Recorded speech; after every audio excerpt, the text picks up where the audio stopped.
esta videoconferencia. Primero que todo, quiero que todos reciban un cordial saludo. Les habla la doctora Isabel Sánchez, seré la moderadora durante el día de hoy.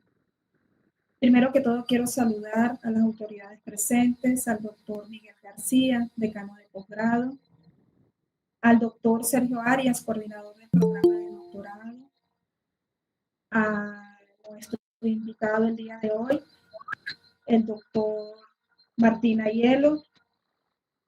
Quiero darle la bienvenida a todos los estudiantes de esta primera corte. Es para ustedes esta videoconferencia, esta actividad especial organizada para el día de hoy, titulada Panorama y tendencias del aseguramiento de la calidad en la educación superior en América Latina.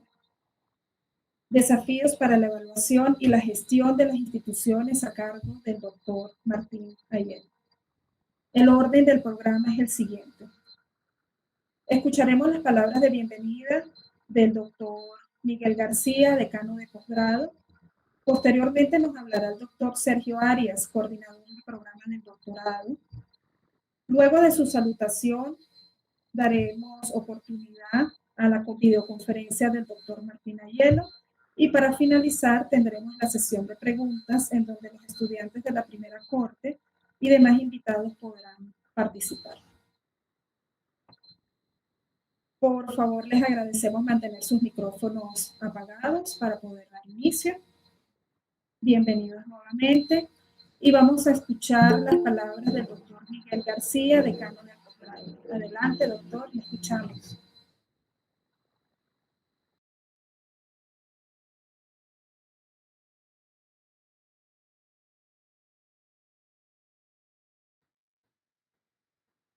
Permiso, doctor Miguel, su micrófono está en silencio. Si por favor lo puede activar para escucharle. Activándolo. Ok. ¿Ya sí me escuchan, por favor? Profesora Ibelia. Sí, señora, sí es. Ok, muy agradecido. No, primero agradecer a Dios por esta excelente oportunidad que nos está dando de iniciar la parte, el preámbulo a la parte académica del doctorado de gerencia educativa, gerencia de evaluación empresarial y evaluativa y educativa, con esta magistral conferencia por parte del doctor Martín Aiello, a quien le agradecemos enormemente la voluntad que ha tenido de disertar en la mañana de hoy con el tema tan de actualidad y muy pertinente que es el panorama y tendencias del aseguramiento de la calidad de educación superior en América Latina, desafío para la evaluación y la gestión de las instituciones. También pues agradecer a todos los participantes del doctorado por habernos seleccionado a nosotros como su casa de estudios de quinto nivel. No me queda más sino que agradecer la atención del doctor Martín por esta aceptación a esta conferencia de hoy. De mi parte, pues, que tengan mucho éxito, bienvenidos todos y los dejo en el derecho de la palabra a quien continúa. Adelante, profesora Ibelia. Gracias a usted también por haber aceptado ser la persona que nos dirija hoy la conferencia. Muchas gracias por sus palabras, doctor Miguel. Vamos a escuchar ahora al doctor Sergio Arias, coordinador del programa del doctorado. Doctor, adelante. Buenos días, doctor Miguel García, decano de posgrado, doctor Martín Aiello, nuestro conferencista, compañeros de la comisión, miembros del personal del decanato de posgrado y nuestros estudiantes. Bienvenido a todos, especialmente al doctor Martín Aiello. Es un honor tenerlo como nuestro primer conferencista en este primer doctorado, como lo llama la gente del decanato, con sello UNED. Es decir, que aparte que va a ser nuestro primer conferencista, pues este es el primer doctorado que va a dictar la Universidad Nacional General del Táchira, doctor Martín Ayelo. Y de verdad, conociendo su trayectoria, no solamente en Argentina, sino en Latinoamérica y parte de Europa, en cuanto a lo que es la gestión, lo que es la evaluación y sobre todo la evaluación institucional, de verdad que más que acertada, pues es un honor, como lo dije anteriormente, contar con su presencia en esta disertación que hará con los estudiantes y con las demás personas que estamos acá en este espacio y que servirá de ese preámbulo para la primera asignatura. Bienvenido, doctor Martín Ayelo. Gracias, doctor Isbelia, por la palabra. Gracias a usted, doctor Sergio, por sus palabras de bienvenida. Bueno, vamos entonces ahora a dar inicio a la videoconferencia titulada Panoramas y tendencias del aseguramiento de la calidad en la educación superior en América Latina. Desafíos para la evaluación y la gestión de las instituciones a cargo del doctor Martín Ayelo. Antes les voy a leer previamente un poco el currículo de nuestro invitado del día de hoy. El doctor Martín Ayelo es licenciado en Sociología de la Universidad de Buenos Aires, con diploma en Estudios Avanzados de la Universidad de Barcelona. Doctor por la Universidad de Barcelona, España, con la tesis doctoral titulada El impacto de la evaluación institucional en la cultura académica de los profesores de la Universidad de Barcelona. Además, tiene formación en educación a distancia, en difusión científica, y tiene la categoría más alta en el programa de incentivos del Ministerio de Educación de Argentina. Es profesor titular, investigador y docente de posgrado del Núcleo Interdisciplinario de Formación y Estudios para el Desarrollo de la Educación, NIFEDE, con el seminario de posgrado sobre gestión y evaluación de instituciones educativas. Director de la maestría y el doctorado en educación superior en el marco de la Cátedra UNESCO, Historia y Futuro de la Educación Superior. Profesor titular de la Universidad de Palermo y de asignaturas de pregrado y posgrado de la Universidad Tecnológica Nacional y de la Universidad Nacional de Jujuy, Uruguay. Ha tenido cargos gerenciales importantes en universidades. Ha sido consultor y asesor de acreditación institucional, de proyectos institucionales y programas de formación de gerentes. Es miembro de diversos comités editoriales de revistas científicas. Además, ha publicado artículos, libros y otros trabajos en relación al uso de tecnologías digitales en educación, evaluación de programas e instituciones educativas y en la formación de investigadores en dichos campos. Ha recibido financiamiento en ciencia y tecnología en numerosos proyectos ID y para finalizar es miembro de redes temáticas y asociaciones de carácter nacional e internacional. Así que muchas gracias por su intervención. Doctor, le damos la bienvenida y le escuchamos. Bueno, muchas gracias, Isabela. Espero que se me escuche bien. Sí, se escucha muy bien. Parte de la situación de salud pública que estamos viviendo, que tiene algún aspecto positivo que, bueno, hemos podido explorar más libremente vínculos internacionales y espacios como estos. Para mí, le agradezco tanto al doctor García como al doctor Arias la invitación. Es un orgullo estar, digamos, en el primer evento del doctorado de la UMED, y también agradezco a la doctora Peñalosa por haber hecho el contacto para este evento. Dicho esto, entiendo, digamos, el orgullo de poder estar acá. Voy a tratar de compartir mi presentación no sé si estoy habilitado, sí.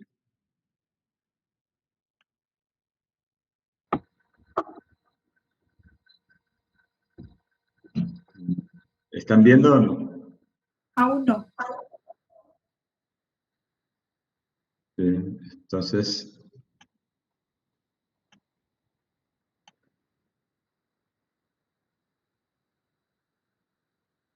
ahí están viendo, ¿no?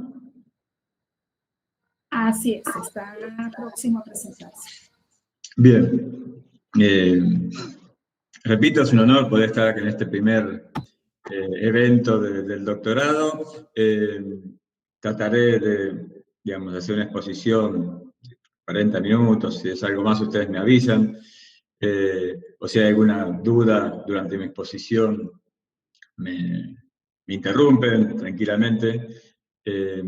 La idea es poder vincular en parte uno de los campos principales del cual yo me he desarrollado en los últimos 20 años, 20 y tantos años, en digamos, una perspectiva más de América Latina, digamos, el conocimiento del sistema universitario venezolano no es que no que lo desconozca, pero es más bien superficial en relación a otros sistemas que he trabajado y he participado o he conocido más, más profundamente, pero para poder englobar y para poder también entender ciertas dimensiones de la investigación y la práctica profesional en gestión de la calidad vinculada con la especificidad del doctorado, que es la gestión tanto evaluativa, tecnológica, como empresaria y educativa, específicamente en las instituciones de educación superior, en mi caso, ¿no? Y poder vincular este desarrollo con,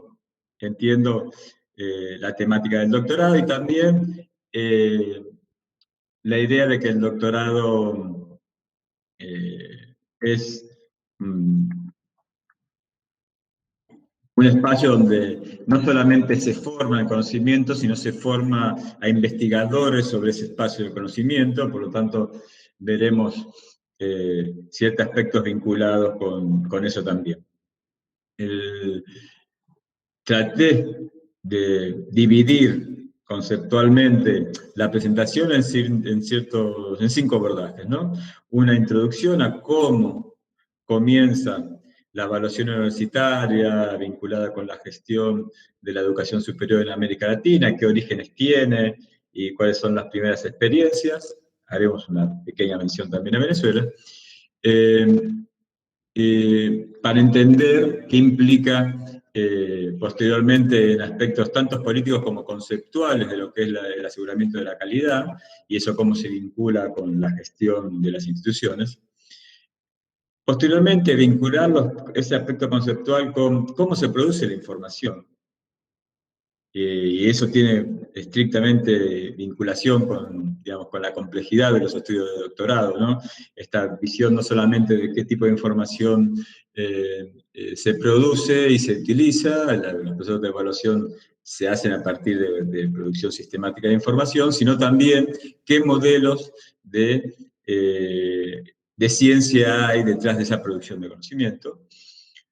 Hacer una descripción posteriormente de cuál es la situación, vinculada también a los desafíos, a cómo impacta los sistemas de evaluación y aseguramiento de la calidad en la gestión de las instituciones, y posteriormente, también como debate y como cuestiones de apertura, ciertas conclusiones y ciertos desafíos que se pueden plantear al respecto, y temas a su vez que están menos estudiados y por lo tanto puede ser que algún doctorando pueda decidir o afrontar el desafío de abordarlo, digamos, ¿no? Y también puede ser interesante para aquellos que van a comenzar a hacer el doctorado.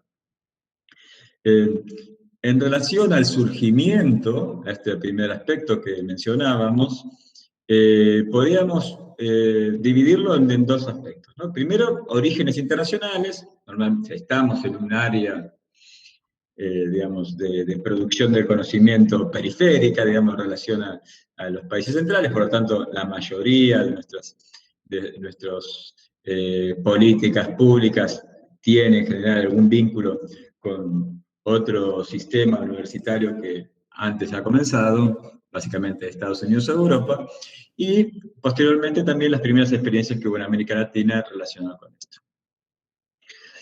Es muy importante, esto mucho no se remarca cuando se estudia en América Latina los temas de aseguramiento de la calidad, pero creo que es muy importante diferenciar 2 orígenes internacionales distintos. Por un lado, la tradición norteamericana, digo norteamericana, no estadounidense, porque también afecta básicamente a Canadá, de evaluación y acreditación universitaria, que tiene mucha tradición en el siglo XX. Obviamente más en la segunda mitad del siglo XX, pero tiene mucha tradición, a diferencia de lo que pasa en Europa y en el resto de América. Esta tradición se basa también en que los sistemas norteamericanos son sistemas con mucha autonomía de las instituciones, digamos, que incluso el canadiense durante mucho tiempo se dudaba si era un sistema universitario o eran distintas universidades que ofrecían formación, investigación y títulos universitarios, y por lo tanto se requería un tipo de articulación de estas universidades para generar desde visiones distintas, incluso del derecho. Uno puede ver que si uno revisa un título universitario de Estados Unidos, lo da vuelta, no encuentra ningún sello o timbre del Ministerio de Educación. ¿Sí? Eso habla de esta descentralización en nuestras tradiciones latinoamericanas. Nuestros títulos no tienen valor si no están avalados por el Ministerio de Educación, ¿no? O de universidades, el que correspondan. Y entonces, eso es un indicador de esta descentralización del sistema, y la evaluación y la acreditación universitaria comenzaron a ser un instrumento y una estrategia para articular el sistema, ¿no? Y básicamente a partir de dos estrategias, una estrategia vinculada con la asociación de universidades, digamos, las universidades que evalúan, digamos, las organizaciones o agencias que evalúan las universidades en Estados Unidos, generalmente son asociaciones de college o de universidades regionales, ¿no? Del noreste, del sureste, del sur, etcétera, etcétera, de distintas regiones de los Estados Unidos, por un lado, ¿no? Y por otro lado, ustedes saben que, a diferencia de muchos de los sistemas de América Latina, los sistemas americanos, los títulos no tienen validez profesional, quiere decir que son títulos eminentemente académicos, por lo tanto, para uno practicar la profesión por la cual fue formada la universidad, tiene que pasar, rendir, o sea, un examen, ¿no? De habilitación profesional. Y esos exámenes de habilitación profesional lo daban las comunidades profesionales, ¿no? Los tomaban, los administraban las comunidades profesionales. A partir de ese vínculo entre las comunidades profesionales y los académicos, también, no de la asociación de instituciones, sino de la asociación más bien disciplinaria, de grupos disciplinares, comenzaron a aparecer también la acreditación de programas disciplinares universitarios, ¿no? Y eso fue un desarrollo que se dio sobre todo en Estados Unidos en la segunda mitad del siglo XX, y que es uno de los orígenes de la evaluación y el aseguramiento de la calidad en la educación superior en América Latina, vinculado con esta necesidad de instrumentos que trasciendan la dispersión del sistema y sirvan para articular el sistema. La mayoría de ellos no son obligatorios, ¿no? Sin embargo, por ejemplo, si uno no tiene un programa acreditado o una institución no está evaluada adecuadamente, puede ser que el gobierno federal no beque a estudiantes para esa institución, o no otorgue fondos de investigación, etcétera, etcétera. Para la gestión, que esto es algo importante para los estudiantes del doctorado, para la gestión, esto ha llegado a que las instituciones universitarias han creado unidades de investigación institucional, ¿no? Investigación institucional que generan, incluso hay asociaciones en Estados Unidos de Institutional Research, ¿no? Que generan información sistemática tanto para las acreditaciones como para la evaluación de las universidades y posteriormente para la planificación estratégica o la gestión institucional, ¿no? Pero ese es uno de los grandes efectos que ha tenido en la gestión de las universidades, el organigrama de las universidades y las instituciones de educación superior. Otro origen internacional ha sido, digamos, más vinculado sobre todo en el campo de Sudamérica y de los sistemas universitarios de Sudamérica. Ustedes saben que hay distintas formas de categorizar sistemas universitarios, pero los sistemas de educación superior también se dividen según su tradición, ¿no? Tradición más anglosajona o europea, y los europeos, digamos, sobre todo hay un modelo continental humboldtiano, alemán, a partir de la creación de Humboldt de la Universidad Libre de Berlín, que influyó mucho en Sudamérica con su modelo universitario de facultades y de cátedra. Y ese modelo influyó mucho, sobre todo en los países de Sudamérica, diríamos en Argentina, Chile, Uruguay, Perú y Paraguay. En parte en Brasil, pero ustedes saben que en Brasil el sistema universitario es relativamente nuevo, porque la educación superior en Brasil estaba a cargo de jesuitas, y por lo tanto los jesuitas durante mucho tiempo no pudieron hacer, digamos, tener la habilitación universitaria. Incluso muchas universidades en la colonia latinoamericana eran jesuitas y después fueron expulsados, digamos, ¿no? Es el caso de la primera universidad en Argentina, que es la Universidad de Córdoba. Pero la primera universidad brasileña, como universidad, es de la segunda década del siglo XX. O sea que el sistema universitario brasileño tiene 100 años.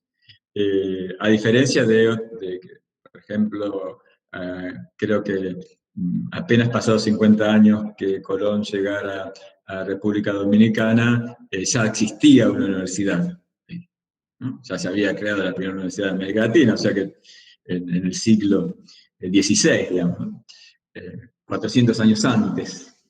Entonces, a diferencia de Brasil, que tiene un modelo que asumió sobre todo a partir del año 60, un modelo departamental más parecido al modelo americano y centrado en la investigación, el resto de los sistemas de América del Sur tienen un modelo o tenían un modelo más vinculado con el modelo humboldtiano europeo, y por lo tanto muchos de estos orígenes influyeron a partir de la década del 80 en cómo cambió la política de educación superior y la política universitaria. Y esto está llegado con lo que un autor clásico europeo que se llama, de la educación superior, se llama Gounives, mencionó la crisis del Estado benefactor y la aparición del Estado evaluador, digamos. A fines de los 70, producto en parte de la crisis del petróleo, Argentina no es un país petrolero como Venezuela, aunque tiene producción, pero ustedes sabrán mucho mejor de lo que les interesa la historia económica y política, de lo que fue en los 70 la crisis del petróleo, y por lo tanto, cómo impactó en ciertas economías desarrolladas, sobre todo a partir de la Segunda Guerra Mundial en Europa, que habían desarrollado, digamos, mucho su Estado y su política pública, sobre todo en dos campos principales, que era salud y educación.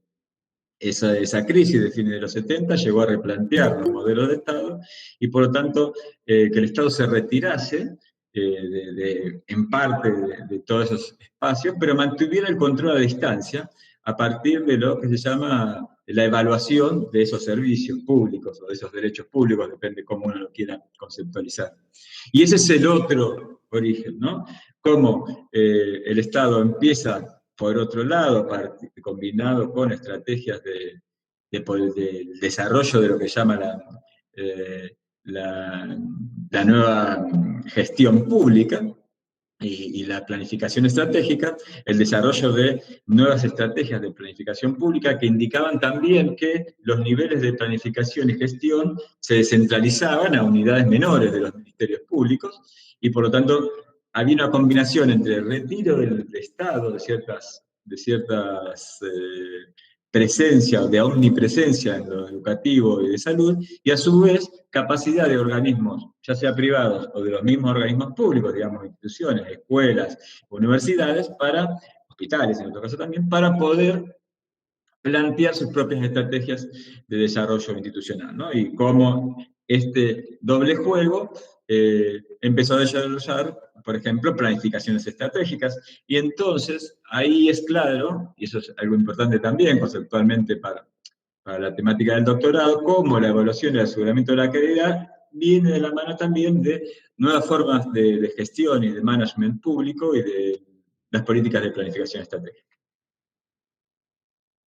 En este concepto podemos ver que, bueno, obviamente creo que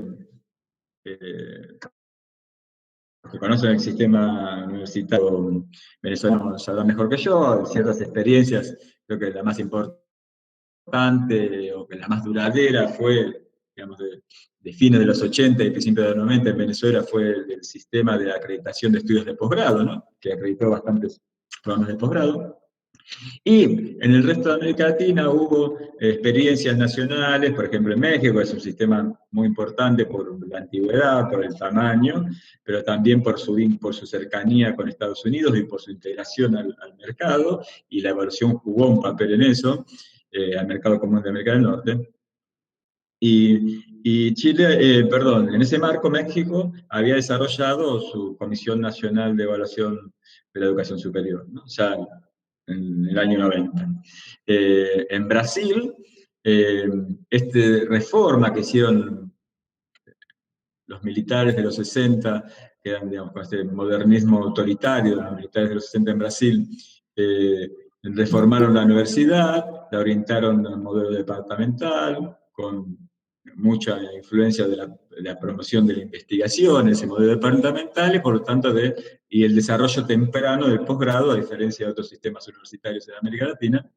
Y por lo tanto, ya en los 80 se creó la coordinación de perfeccionamiento del personal de nivel superior, que en Sudamérica y en Mercosur conocemos muy bien como CAPES, y que a fines de los 80 y principios de los 90, similar al sistema venezolano, comenzó a acreditar programas académicos. Brasil tiene programas académicos de posgrado, divide entre programas académicos y programas profesionales, ¿no? Lo que se llaman stricto sensu a los académicos y lato sensu a los profesionales. Brasil hasta ahora, y desde ese momento, acredita programas académicos de posgrado, no profesionales, que sería más formación permanente, digamos, ¿no? No está tan regulado por este sistema. Pero en paralelo, unos años después, también desarrolló lo que era el PAYU, a cargo de uno de los expertos, de los mayores expertos, de los que interesa el tema, sobre evaluación institucional en América Latina, que es José Díaz Sobrino, que incluso tiene una revista, o ha dirigido una revista muy importante en el campo en América Latina, se llama Avalación, ¿no? Que promovía otro modelo distinto de gestión de la calidad y de la evaluación de las instituciones de educación superior basado en evaluaciones institucionales, ¿no? Al oeste de Venezuela, en Colombia creó ya el Sistema Nacional de Acreditación Nacional y el Consejo de Acreditación Nacional del 92, todavía se mantiene con ciertos cambios, hace unos años hubo bastantes cambios, ya podemos explicar cómo funciona en parte la especificidad del sistema colombiano. En Argentina, en los 90 hubo las primeras evaluaciones institucionales, se creó con fondos del Banco Mundial una comisión de acreditación de posgrado, y posteriormente estas actividades se integraron a una ley, que fue la Ley de Educación Superior, a diferencia de Venezuela, que digamos, la ley de los 70, Argentina no tenía hasta este momento una ley de todo el sistema de educación superior, y fue muy discutida, pero se sancionó en el año 95 una ley que todavía sigue vigente en muchos de sus artículos, fueron reformando solamente algunos, que creó la Comisión Nacional de Evaluación y Acreditación Universitaria, que ya veremos después lo que hace, que se llama CONEAU, digamos. Lo que podemos ver en América Latina también es que hay, sobre todo en los 90, hay una serie de leyes que vinculan el aseguramiento de la calidad con las universidades,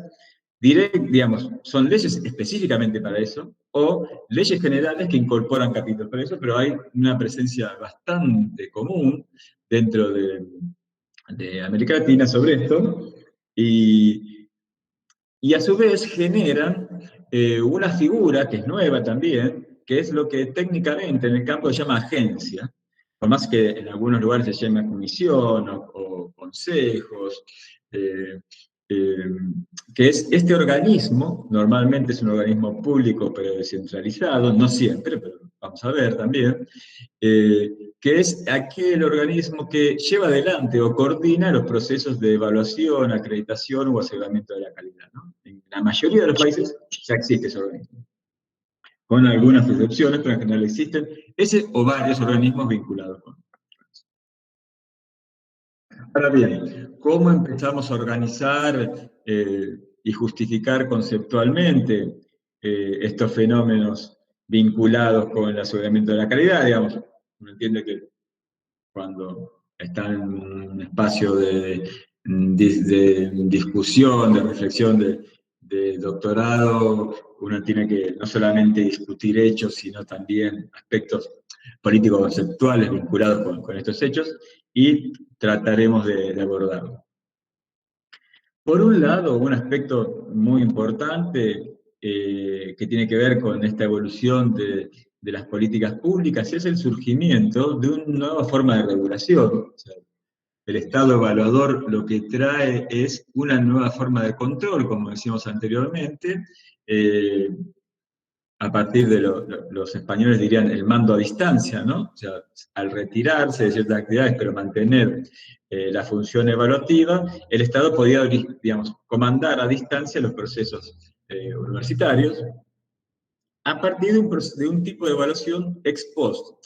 ¿Qué significa esto? Antes el Estado no evaluaba, sobre todo en América Latina y en Europa sí. ¿Qué quiere decir? Si yo tenía que, incluso actualmente, si yo tengo que habilitar un programa de doctorado, un programa de pregrado o una institución, en muchos sistemas tengo que pasar por un proceso previo de autorización por parte del Estado, ¿no? Sin embargo, la evaluación del aseguramiento de la calidad es algo distinto. Es un proceso que técnicamente se llama ex post, quiere decir que no es de habilitación, sino que es a posterior del comienzo de las actividades, ¿no? A veces es anterior y posterior también, digamos. Y eso incorpora dimensiones de proceso y de resultado. Y a su vez, los juicios emitidos en estas evaluaciones ex post no son eternos, digamos. Su validez no es permanente, sino que esa validez tiene una temporalidad. Por lo tanto, la evaluación es cíclica. Cuando esa validez, esa temporalidad se consume, uno tiene que volver a ser evaluado, o el Estado debe volver, o la agencia debe volver a ser evaluado, y genera ciclos de evaluación, ¿no? Esto es relativamente nuevo a partir de la segunda mitad de los 80 y los 90. Cuando nosotros estudiábamos nuestra carrera de pregrado, digo yo, por mi edad, no existía, al menos en Argentina. Por otro lado, también hay ciertas tendencias políticas, estas tendencias que mencionábamos anteriormente, sobre todo en Europa, que llegan a América Latina en los 90, que es que promover que ciertos criterios de mercado sean los que orienten la distribución de bienes públicos. Por lo tanto, tanto el sector privado de educación superior como el sector público debería orientarse a criterios no tradicionales, de planificación tradicional, centralizada, sino de productividad y demás, como serían las tendencias de criterios de mercado, digamos, ¿no? Y eso también hace que, por un lado, necesiten más autonomía, pero por otro lado, tengan que ser controlados. Y un aspecto muy importante tiene que ver con el cambio en la constitución de nuestros sistemas de educación superior. También entre fines de los 80, principios de los 90 y la primera década de este siglo, hay un aumento de la diversidad del sistema. Ya sea en la cantidad de instituciones, ¿no?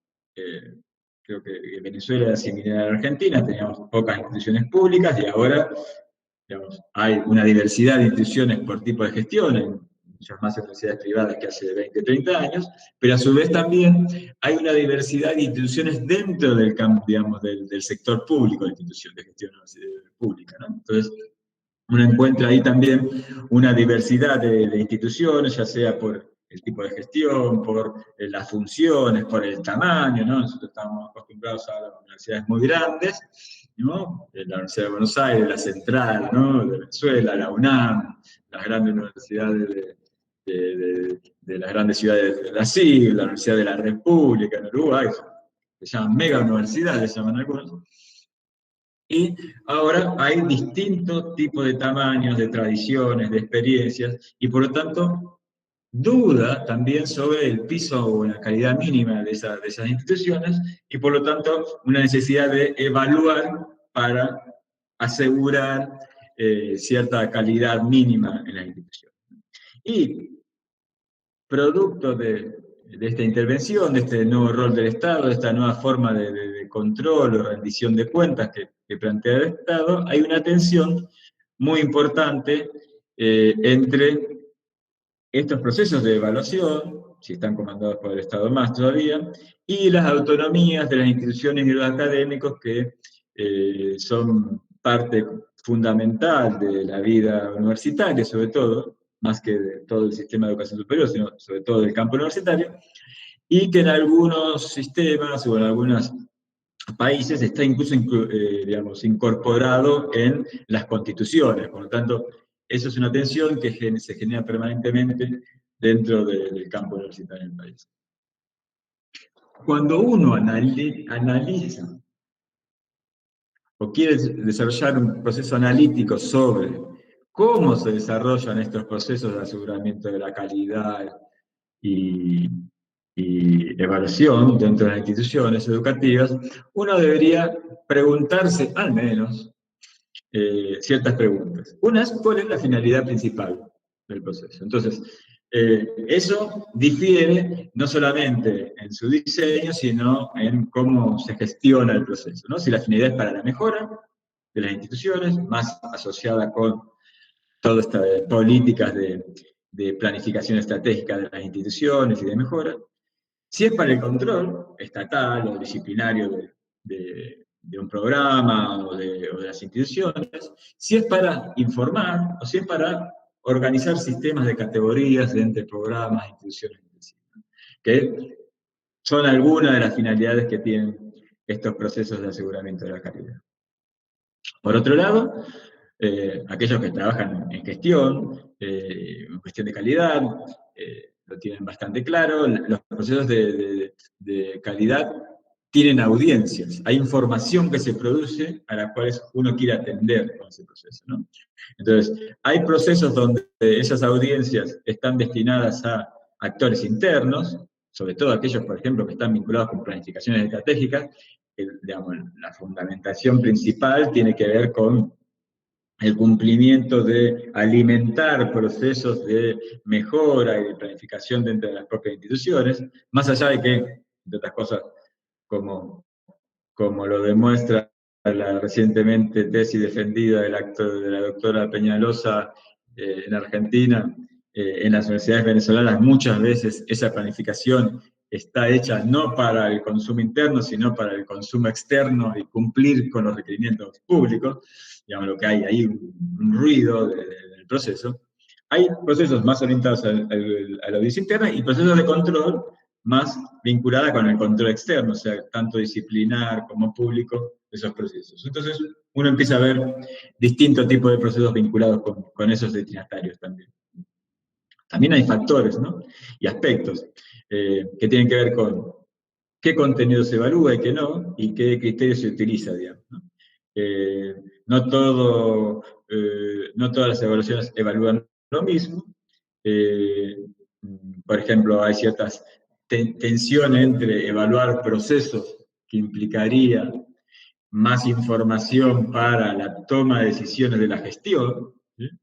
Y evaluar resultados, que serían indicadores, por ejemplo, de aprendizaje de estudiantes, que se vincularía más con la descripción, la categorización de las instituciones, el control más externo, más que audiencias externas, ¿no? Más allá de que eso se puede después orientar la toma de decisiones de la gestión de las instituciones, ¿no? Pero hay una tensión entre modelos que, digamos, desarrollan más evaluación de contenido que criterios o contenidos vinculados con los resultados. Hay otro aspecto muy importante también que tiene que ver con el momento, la voluntariedad de los procesos. En muchos casos, la teoría de la evaluación formativa, después hablaremos de eso, es necesario, digamos, un momento voluntario de decidir entre los distintos actores de una institución, poner en marcha el proceso y después vincularlo con la planificación estratégica. Y en algunos casos, procesos de evaluación y acreditación son obligatorios, por normativas de los países, o incluso son obligatorios porque vence ese juicio temporal, por ejemplo, una resolución de acreditación, y por lo tanto hacen obligatorio volver a, digamos, a renovar ese juicio de acreditación.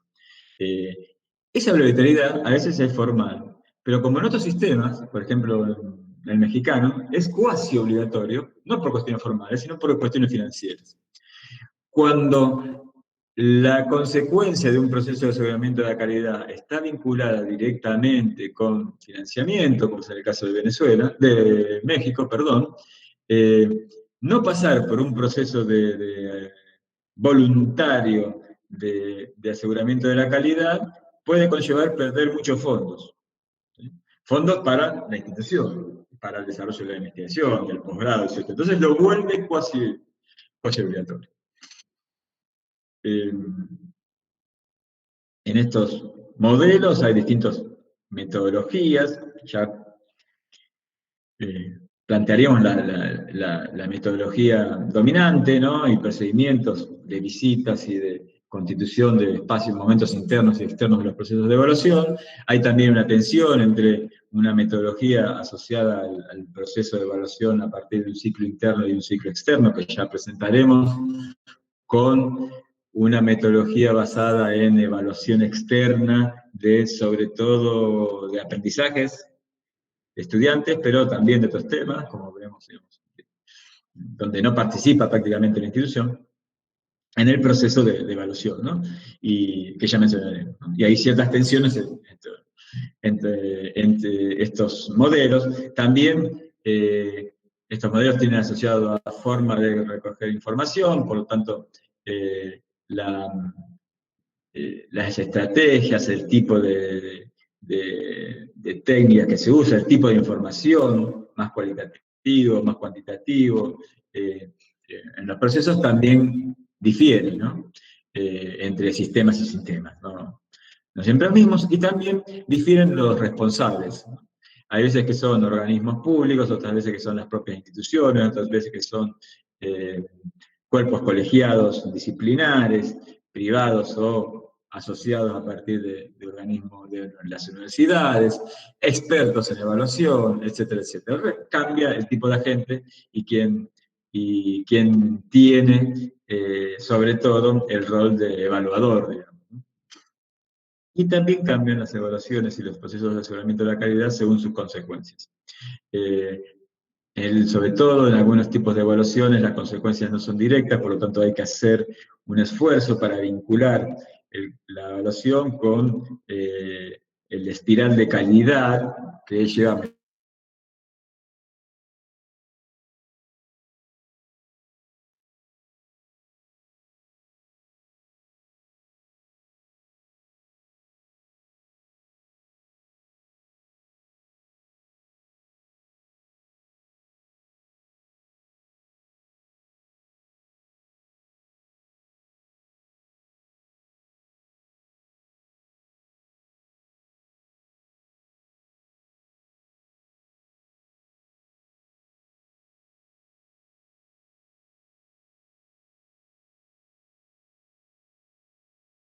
Bueno, como mencionábamos, el caso de Brasil, de Argentina, sobre todo, en algunos casos, digamos.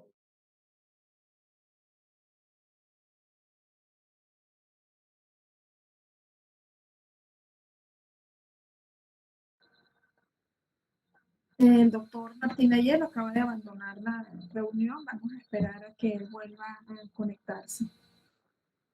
Ya llegó. Ok. Doctor, sí. había abandonado un momento, ya está de regreso. No entiendo. No entendí bien, Silvela. ¿Podría compartir otra vez la presentación? Fue que por un momento se fue la señal. Sí.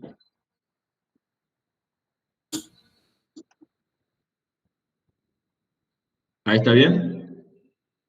Ajá, está comenzando, sí. Muchas gracias. Gracias. No, perdón. Entonces, gracias por avisar. Entonces, hay distintos conceptos, digamos, desarrollos conceptuales del aseguramiento de la calidad, como decíamos, en distintos países las evaluaciones institucionales como un proceso formativo de las instituciones de educación superior. En algunos países también, por ejemplo en Brasil, hay una tensión entre la evaluación de aprendizajes y estos procesos de evaluación institucional, ¿no? Que son modelos distintos de evaluación. En otros sistemas hay, o en los mismos a veces también conviven, evaluación y acreditación de instituciones con criterios comunes, ¿no? Estos criterios comunes, no lo utilizo en español, digamos, pero las acreditaciones básicamente son procesos de evaluación a partir de criterios previamente establecidos que son comunes a todas las unidades que se van a evaluar. Por ejemplo, posgrados en el área de gestión, ¿no? Posgrados o doctorados, o carreras de ingeniería, digamos.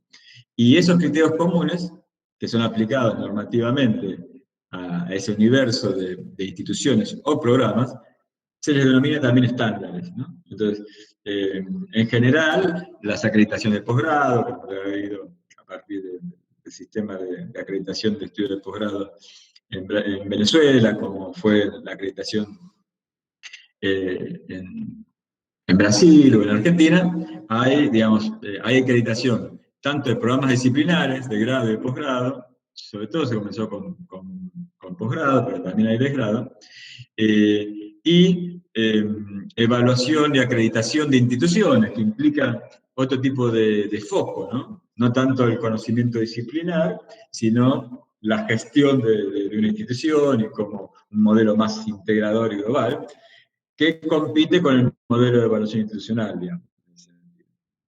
También, todos estos modelos son modelos de evaluación ex post, pero también hay modelos de evaluación para la autorización y el licenciamiento, que son modelos que utilizan toda la sofisticación de la producción de información vinculada con la evaluación y acreditación universitaria para aplicarlo al primer momento, o sea, al momento de autorización de la universidad, ya sea pública o privada, y que se han aplicado en distintos sistemas, por ejemplo, en Chile, para las universidades privadas en Argentina, para ciertas instituciones de educación superior en Paraguay, etcétera, etcétera. Y por otro lado, creo que el caso más claro es el de Colombia, hay evaluación de dos niveles, es cuando el sistema de evaluación o acreditación, primero evalúas criterios mínimos de calidad de programas o instituciones, y después, cuando estos programas e instituciones han asegurado ciertos criterios mínimos de calidad, plantea otro proceso de acreditación más exigente, como la acreditación de alta calidad, ¿no? Y eso es lo que pasa en Colombia. Cuando decíamos cómo estos procesos, cuáles fueron los procesos que dominaron, el modelo que dominó, podemos encontrar este modelo que compite con el modelo de evaluación externa a partir de aprendizajes, de una agencia externa que evalúa todas las instituciones igual, ya veremos, por ejemplo, la de los rankings, ¿no? Pero en general los procesos de evaluación y acreditación tienen algo similar, aunque no son iguales, tienen este proceso, que es un momento interno, de evaluación interna o autoevaluación, obviamente las evaluaciones formativas vinculadas con la evaluación institucional son autoevaluaciones, no necesariamente las acreditaciones, que implica organización y planificación interna del proceso, producción de la información también, ¿no? O sea, la producción de la información está a cargo de las instituciones, desarrollo del proceso y informe con plan de mejora, ¿no?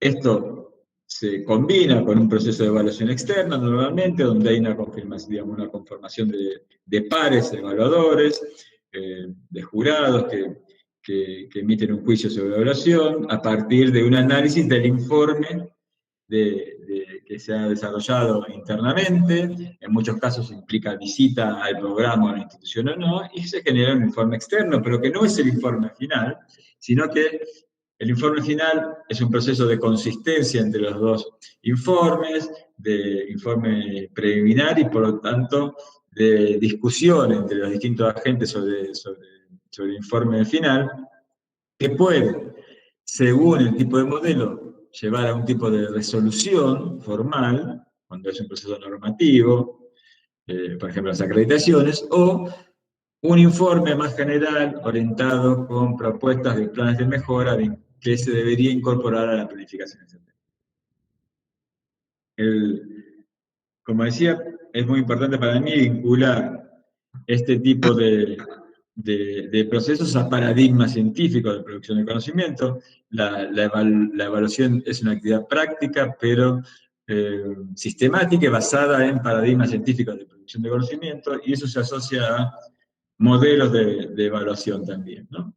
Uno puede decir que hay paradigmas más racionalistas, positivistas, vinculados con el aislamiento de variables y su estudio, que requieren de generalizaciones, conocimiento normotécnico y similitudes en objetos, y eso permite a su vez agrupar la información, generar categorías de instituciones, programas, etc.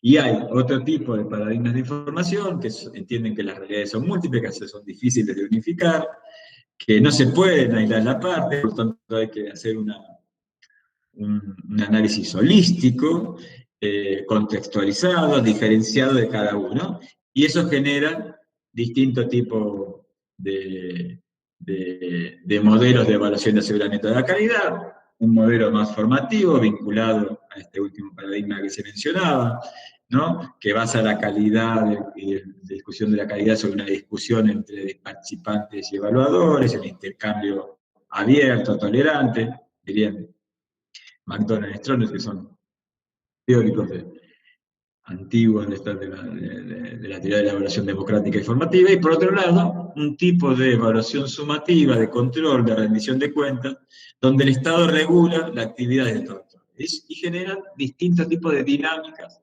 en los procesos de producción de la información, de vínculo entre la evaluación y la gestión, etc. El modelo de rendición de cuentas, de control, está más focalizado en buscar transparencia, comparabilidad, audiencias externas, mientras que el movimiento de la calidad formativo está más vinculado con la individualización institucional, las audiencias internas, generar confianza para que esa institución pueda mejorar. Y entonces vemos cómo estos dos modelos de evaluación formativa y sumativa, la formativa se orienta básicamente como finalidad de la mejora. De estos momentos que mencionábamos, lo importante es el momento interno de autoestudio, los criterios son producidos autónomamente, las consecuencias son indirectas, por lo tanto hay que hacer un esfuerzo mayor para vincular las consecuencias de la evaluación institucional, formativa, con, digamos, las tomas de decisiones de gestión, que son entendidos estos procesos como la búsqueda de mejores condiciones para el desarrollo de los procesos universitarios. En cambio, la evaluación formativa está vinculada más con rendir cuentas, el momento externo de la evaluación, el cumplimiento de estándares preestablecidos, consecuencias directas por cumplir o no cumplir con esos estándares preestablecidos, y la calidad entendida como consistencia hacia esos criterios. Por tiempo voy a pasar a alguna agencia, digamos, y voy a tratar de hacer un resumen de cómo está, cuáles son las experiencias nacionales en general y vinculadas con la gestión, para no alargarme tanto el tiempo. Como decíamos, uno de los grandes sistemas muy importantes en México, además de la COPAES, a partir del 2000, se generó la COPAES, que es una agencia muy generalista, que a partir de lo que llamamos antes CONAEVA y los consejos interinstitucionales de evaluación de la educación superior, que eran disciplinares, generaron un modelo de una agencia generalista y agencias disciplinares, por ejemplo, para educación, para ciencias sociales, para administración, para ingenierías, etcétera, etcétera, que acreditan programas institucionales. Programas disciplinares, perdón. Con mucho financiamiento asociado, o sea, pasar un proceso de acreditación implica una inversión, no solamente para mejorar la institución, sino para pagar a esa agencia disciplinar para pasar por un proceso, pero es una inversión que después tiene mucho más beneficios si uno pasa la acreditación, puede recibir mucho más financiamiento, ¿no? Pero genera una atención también a partir de ciertos indicadores que se pueden identificar mejor en los procesos que son vinculados con la investigación y con la docencia de posgrado, y una discriminación hacia la docencia de pregrado, sobre todo en los primeros años, y de la docencia en general. Ustedes saben que en Sudamérica, Bolivia, Argentina, México, Uruguay, Paraguay, Brasil, no se llama pregrado de primer grado, a los primeros estudios, sino se llaman directamente grado. Hay una diferencia de concepto que cómo se llaman en el resto de América Latina. Como decíamos, otro de los ejemplos paradigmáticos fue Brasil, donde por un lado se mantuvo el sistema de acreditación por categorías de CAPES de posgrado, que es muy estricto, que está vinculado al financiamiento también, y desarrolló a partir de hace 10 años más o menos el Sistema Nacional de Evaluación de la Educación Superior, el SINAES, con sistemas dentro, ¿no? Y por ejemplo, un aspecto muy importante, que es el examen Nacional de Desempeño de Estudiantes, el ENADE, que lo que hace es tomar pruebas a estudiantes que están entre el 60% de la carrera de pregrado, ¿no? Como indicador de la calidad de esa carrera. Pero a su vez compite dentro de este Sistema Nacional de Evaluación con procesos internos vinculados con procesos de evaluación institucional, como mencionamos, a partir de un proceso interno y una visita externa, etcétera, etcétera.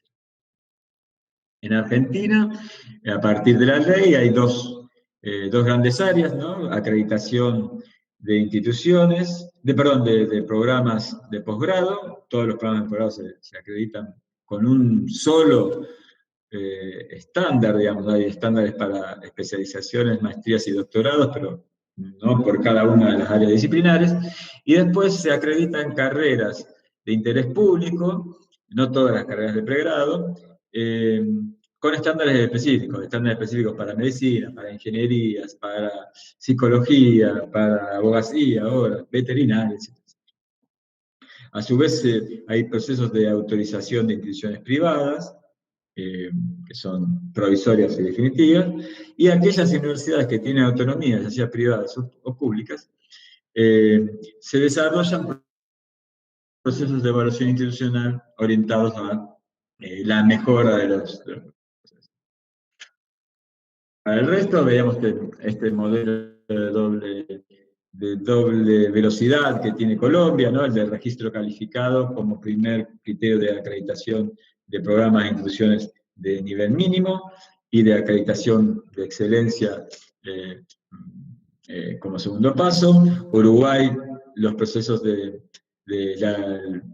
hasta mediados de los años 80 había una sola universidad, y ahora que es la UDELAR, que era la pública. Después empezó a haber universidades privadas y alguna nueva universidad, por ejemplo, pedagógica o tecnológica, pero todavía la UDELAR mantiene cerca del 90% de la cantidad de los estudiantes, ¿no?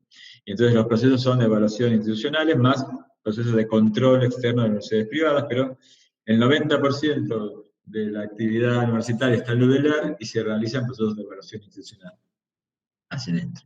El Paraguay creó una agencia nacional de evaluación de la educación superior. Ustedes saben que en muchos sistemas de educación superior se divide entre universitaria y técnica, y por ejemplo en ese nivel, y la ANEAES abarca todo, ¿no? Hacia acreditación de instituciones y de programas de todo. Yo hace un par de años terminé de diseñar un modelo de acreditación de los institutos de formación docente en Paraguay en ese marco. Ecuador fue muy resonante también, porque a partir de hace 15 años se empezó a reformar el sistema, había muchas instituciones, y se empezó a depurar las instituciones a partir de una evaluación que hacía el SEACES, ahora CACES sobre las universidades con distintos indicadores, básicamente cuantitativos, y que generó primero 5 categorías de universidades, la 5ª categoría cerraron esas universidades, y las 4º tuvieron un periodo para adaptarse y entrar en el 3er nivel, lo que depuró mucho el sistema de universidades ecuatorianas. Ahora, en los últimos años, eso se flexibilizó, cambió el ritmo, y tiene otro perfil. Finalmente, Centroamérica tiene un Consejo Centroamericano, y el Mercosur también, que son los países básicamente del mercado común de Sudamérica, que estuvo incorporado en una época a Venezuela, que son Argentina, Paraguay, Brasil y Uruguay, con países asociados como Bolivia y Chile, generó un mecanismo de acreditación de carreras de grado, de algunas carreras de grado, ¿no?, que se incorporaron. Para ir terminando, una primera visión crítica sobre estos procesos. Primero, que prevalecieron procesos basados en estándares, ¿no?, en el cumplimiento de esos estándares, más que en procesos vinculados con internos, a necesidades internas de las instituciones y vinculados con procesos de planificación estratégica. Esto genera falta de desarrollo de lo que entendemos la calidad como pertinencia, o sea, la calidad como adaptación a las necesidades del contexto. Porque los estándares están más allá del contexto, ¿no?, trascienden esos contextos, ¿no?, y tienen esa potencialidad, pero bueno, tienen la debilidad de no adaptarse tan claramente a los contextos, por lo tanto, hay más desarrollos vinculados con eso. Hay un fuerte rol de las agencias de evaluación de la calidad, del surgimiento de agencias tanto disciplinares como generalistas. Hay, en los casos de evaluación, sobre todo de carreras disciplinares, una visión sesgada de una crítica curricular a los estándares, porque los estándares generan una propuesta curricular y, por lo tanto, falta de adecuación y flexibilidad de ciertos estándares curriculares, que sobre todo en ciertas áreas que van cambiando mucho, por ejemplo, sistemas. Eso puede generar un retraso muy importante en el doctorado. Hay una visión, digamos, la calidad como adecuación a los estándares, hay una visión mecánica y simplista de cómo cambian y cómo se gestionan las universidades y las unidades académicas que son sujetos de estos procesos de evaluación, ¿no?, objeto de estos procesos de evaluación. Y que tiene que ver que, si no se cumple con algo y hay una normativa que dice que se cumple, la institución automáticamente cumple con eso, ¿no? Y eso no necesariamente es así. Hay instituciones que es más fácil gestionar los cambios y otros que no, producto de cómo se toman decisiones y el tamaño de la institución, y no necesariamente ir tomando decisiones en relación a cómo van cambiando los estándares o la relación con los estándares es positivo, porque genera mucho cambio permanente, mucha atención en eso y no en programas más a largo plazo, ¿no? Y por el otro lado, sobre todo esto es muy claro en México y en parte en Chile, hay una prevalencia en los procesos de cómo se puede evaluar la investigación y eso, cómo se vincula con financiamiento, cómo se puede evaluar la docencia, sobre todo la docencia de pregrado de los primeros años de la enseñanza, ¿no? Y eso genera una orientación de recursos dentro de las instituciones y cómo la gestión institucional prefiere invertir en ciertas dimensiones de la actividad universitaria que es más fácil que sean reconocidas y asociadas a financiamiento, por ejemplo, la investigación y los programas de posgrado, que el resto. Y finalmente, entendiendo, digamos, cuáles son las conclusiones o tendencias que se están desarrollando, es importante, por ejemplo, como hizo el modelo paraguayo, incorporar no solamente en los casos que los sistemas de educación superior sean lo que técnicamente se llama binario, ¿no? O sea que hay universidad, digamos, sistema universitario y de educación técnico superior, que se incorporen, que la evaluación permita dialogar entre estos dos subsistemas, incorporar a los estudiantes y a sus huesos en los procesos, digamos, como forma de incorporar, uno diría en términos de gestión de la calidad de las empresas, digamos, los consumidores, ¿no? No es lo mismo, digamos, hay mucha discusión sobre eso, pero son sujetos fundamentales dentro del proceso y hay que incorporarlos de alguna forma, hay que estudiar cómo se incorporan de esa forma.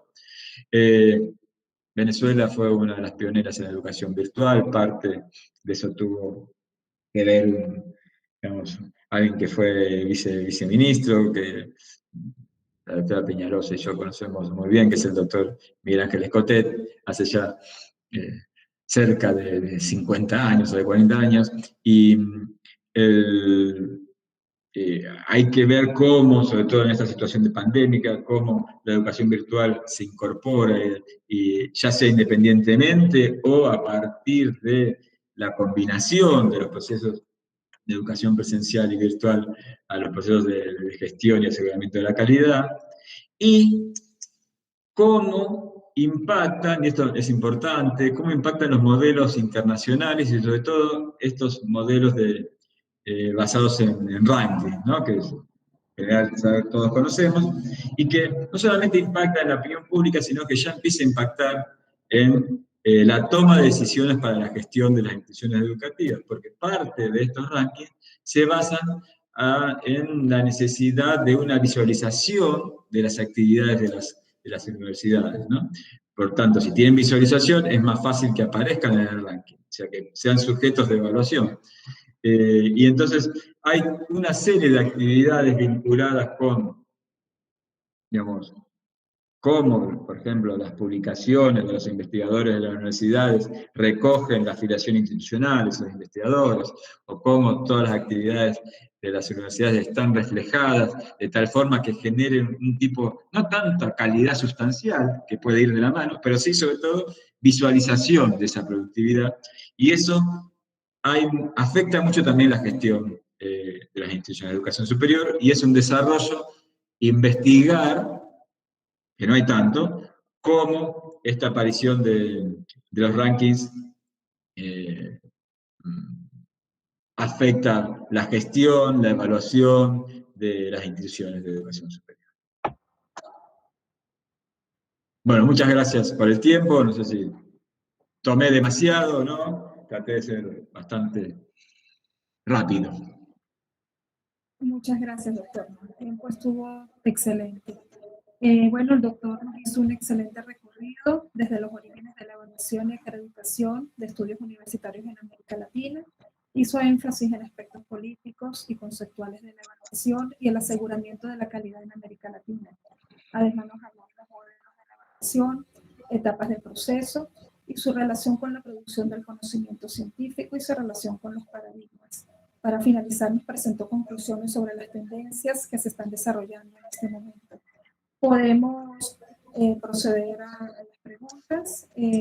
Llevo el orden, ustedes pueden ir levantando la mano o por los mensajes pueden ir también indicándolo para que así el doctor vaya respondiendo.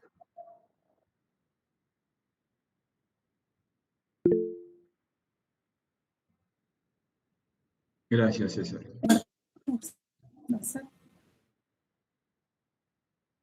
Oriana, adelante. La escuchamos. Hola, buenos días para todos. Bueno, muchísimas gracias al doctor porque de verdad excelente ponencia con respecto a toda la parte del sistema evaluativo. Algo muy interesante, no solo para los que somos estudiantes, sino también para los que somos docentes. Bueno, más que una pregunta, quería hacer como una acotación de que independientemente en el tema de la conclusión que señala el doctor, una de las tendencias a la que tenemos que tenerle bastante cuidado y como que incluir en todos los aspectos cuando vamos a desarrollar algún contenido, ya sea como estudiantes o como docentes, es el desafío de la educación virtual a distancia. Por lo menos aquí en Venezuela, y lo estamos viendo aquí mismo en el doctorado, ha sido un cambio de paradigma completo poder incorporar la educación virtual a nuestro día a día. Lo vemos tanto en nuestros hijos que están estudiando primaria y secundaria, y lo vemos nosotros a nivel universitario, como docentes universitarios y como estudiantes de un doctorado. Entonces, pues le quería preguntar al doctor qué estrategias evaluativas considera él que son las más importantes o las que les tenemos que tener mayor atención a la hora de evaluar en este nuevo entorno virtual y a distancia. Muchas gracias. Bien. Cuando uno focaliza, bueno, creo que César también hizo una pregunta similar, ¿no? Vinculada con la evaluación de las instituciones por el chat. Después trataré de responder a lo que dice Pedro. Por un lado, ustedes saben, ¿no? Por ejemplo, cuando estudian una temática, y, por ejemplo, de evaluación de aprendizajes, y los que escriben, los que trabajan aspectos curriculares, como con educación, ¿no? Gestión de calidad en las organizaciones, ¿sí? Presupuesto, o sea, a veces son como mundos distintos que están, digamos, vinculados, pero que son, a veces, digamos, en la academia no se vinculan, o en la práctica profesional se vinculan. Eso pasó con la educación a distancia y los sistemas de aseguración de la calidad, en general. Y hubo muchos esfuerzos para vincularlos, y no tantos resultados positivos, digamos, ¿no? Hay modelos y demás, pero lo que genera también, a veces, es que cuando se hacen normativos, los procesos de evaluación de programas o de campus virtuales, hacen que todo vaya rígidamente dentro de la propuesta virtual, ¿sí? Entonces, bueno, yo evalúo programas virtuales, y los programas virtuales están todos ahí. Y entonces no puede ser nada presencial, o sea, y genera, digamos, como algo, un tipo de oferta encapsulada. Sin embargo, todos entendemos que cada vez más, incluso después de la pandemia, no vamos a volver a dar clases de la misma forma, ¿sí? Lo que funcionó, o sea, yo tengo una necesidad de verme con mis estudiantes y mis colegas enorme. Ahora, hay cosas que funcionaron que vamos a mantener, ¿sí? O sea que hay un límite de cómo vemos la integración de los recursos y de las prácticas de docencia y de investigación, etcétera, en la universidad, que tenemos que verlas integradas.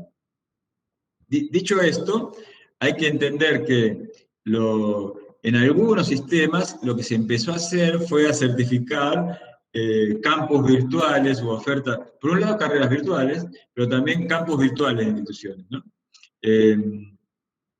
Y eso permite que si yo tengo certificado en un modelo digamos, virtual de educación a distancia, me permita, dentro del proceso presencial, incorporar espacios virtuales, ¿no? Y creo que por ahí va en cómo se integran lo que llamamos modalidad virtual y presencial, digamos, que de hecho ya están integradas, y lo que hay que hacer es tratar de encontrar criterios que aseguren la calidad básica de los campus virtuales, pero a tu vez generen cierta flexibilidad para poder integrar dentro de las ofertas de educación presencial espacios virtuales, digamos, ¿no? Ya sea materias independientes virtuales, o sea, asignaturas, seminarios, o espacios de esas estrategias dentro de esas actividades presenciales que nos permitan flexibilizar el modelo, integrar, adaptarnos al trabajo también, que cada vez es combinado, digamos, ¿no? Y que sea más reflejo de los trabajos actuales, que en general son semi-blended, ¿no? Como se dice también, ¿no? Yo pienso que esa debería ser la estrategia. Y lo mismo a efectos pedagógicos curriculares, ¿no? Uno tiene que pensar no modelos rígidos de integración de recursos digitales. Muchos de los trabajos hablan que los recursos digitales no son neutros por sí, sino que se valoran en una interacción. Entonces, entender el uso del recurso digital en esa interacción.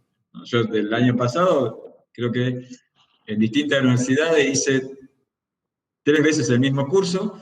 la interacción fue totalmente distinta y el tipo de recurso que tuve que interesar, o sea, había diseñado de la misma forma, pero después en la interacción tomé decisiones donde tuve que privilegiar un tipo de estrategia más que la otra, porque respondía más a una que a otra los estudiantes, eran de distintos lugares. Entonces, eso, digamos, los procesos de búsqueda de mejores condiciones tienen que ser sensibles a eso, digamos, me parece. Gracias, doctor. ¿Qué beneficios y adversidades traerá esta pandemia para la evaluación y la gestión de las instituciones? Nos pregunta César, en este mismo orden de los cambios con respecto a la educación virtual. Sí, yo pienso que va a digamos, beneficio en relación a, va a ser, digamos, el reconocimiento de la integración de las modalidades, me parece. Genera también un problema, ¿no? Hay muchos estudios también que generan problemas de digamos, creo que la mayoría, si son docentes, hemos trabajado más el año pasado que el año anterior, ¿sí? Sí. No es que no trabajábamos antes, pero y con nuestros propios recursos, digamos. Entonces, eso genera también una discusión que hay que, digamos, que hay que ponerla en manifiesto, ¿no? En cómo se regula el trabajo, cómo se integra, cómo se piensa la gestión de los docentes. Digamos, si uno es un responsable académico o de planificación y demás, está vinculado con, bueno, ¿cuántas horas de docente tengo que dedicar para esto? Digamos, ¿no? Que antes era muy fácil, ya empezó a cambiar esto con lo que llaman los espacios europeos de educación superior y demás, ¿no? Donde antes era muy fácil, digo yo que nunca lo hice, pero las horas de docencia las planificaba con cantidad de horas de clase, ¿no? O sea, yo necesito tantas horas de clase, tantas horas de docencia. Ahora, cuando cambió el paradigma y las horas, digamos, la actividad académica no se mide por horas de clase, sino que se mide por actividad de los estudiantes, ya no hago cantidad, o sea, no es tan mecánica la planificación del recurso humano, ¿se entiende? Se empezó a complejizar. Entonces, eso también ahora con la educación a distancia también se complejiza. Porque, por un lado, permite acceder a muchos más estudiantes, pero a su vez necesita, sustancialmente, una mayor interacción dentro del campo virtual. Por lo tanto, mayor cantidad de horas de trabajo en la interacción. ¿Sí? Entonces, por un lado, permite con menos profesores llegar a más estudiantes, pero después, en el proceso, uno ahí tiene que incorporar mucha cantidad de horas de trabajo. ¿Sí? Entonces, eso tiene que incorporarse en la gestión y en la planificación. Sí, definitivamente es necesario. Pedro nos indica que es importante la ecoevaluación en el contexto presentado. Bien, en relación a eso, hay modelos, que es lo que digamos, los modelos más vinculados con la evaluación institucional y demás, que es lo que los primeros teóricos llamaban modelos de evaluación democrática, ¿no? Que implica que los distintos sujetos participen en el proceso de evaluación, digamos, los distintos profesores, investigadores, gerentes y demás de la institución participen en el proceso de evaluación. Para eso uno necesita generar, igual que si estuviéramos en el aula, generar un contexto de confianza donde las opiniones y los juicios vertidos ahí no van a ser usados en mi contra. ¿Sí? Y para generar coevaluación y evaluación democrática, ¿no? Y que me permite participar y saber que yo voy a ser responsable de mi participación, pero si digo algo, no es que después me van a sancionar por eso. Y eso es muy importante para esos modelos, generar contextos de confianza, ya que la gestión institucional, para vincularlo con, digamos, con la temática del posgrado, del doctorado, que la gestión institucional genere confianza, textos de confianza que ayude a la participación de los distintos actores. Excelente, sí, debe haber mucha madurez en eso. Excelente, doctora Aiello, nos dice José. Muy buen tema. Mi pregunta es si existe alguna propuesta de evaluación internacional que permita evaluar los países y sus universidades. Pregunta si esto está relacionado con los rankings internacionales. Bien. Sí.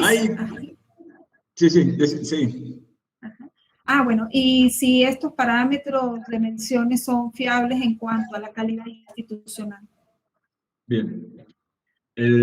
Hay dos grandes experiencias, que son las primeras experiencias, que son las experiencias internacionales, regionales, de acreditación sobre todo, que por ejemplo